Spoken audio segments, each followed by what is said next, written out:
ಏನು ಮಾಗಡಿ ತಾಲೂಕಲ್ಲಿ ನಡೆಯತಕ್ಕಂಥ ಒಂದು ದುರ್ಘಟನೆ ಸೈಬಾ ಅನ್ನೋ ಒಂದು 4 ವರ್ಷದ ಚಿಕ್ಕ ಹುಡುಗಿ ಮೇಲೆ ನಡೆಯತಕ್ಕಂಥದ್ದು ದುರ್ಘಟನೆ ಭಾಳ ಖಂಡನೀಯ.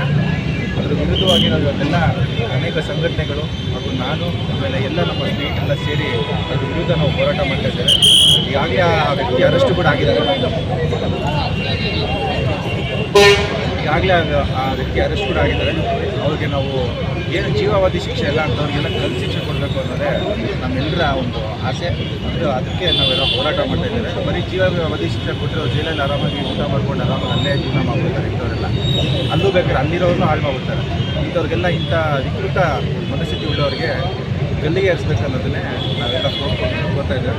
ಅದರ ವಿರುದ್ಧ ನಾವೆಲ್ಲರೂ ಕೂಡ ಅನೇಕ ಎಲ್ಲ ನಮ್ಮ ಯುವಕರು ಮಿತ್ರರು ಹೆಣ್ಮಕ್ಳು ಎಲ್ಲರೂ ಸೇರಿ ಅದರ ವಿರುದ್ಧ ನಾವು ಇವತ್ತಿನ ಈ ಒಂದು ಆಧುನಿಕ ಜಗತ್ತಿನಲ್ಲಿ ಅನೇಕ ಕೃತ್ಯಗಳಾಗ್ತದೆ ಅಂತಂದರೆ ಇದು ಭಾಳ ಒಂದು ನೋವು ತರ್ತಕ್ಕಂಥ ವಿಷಯ ಅಂತಲೇ ಹೇಳ್ಬೋದು.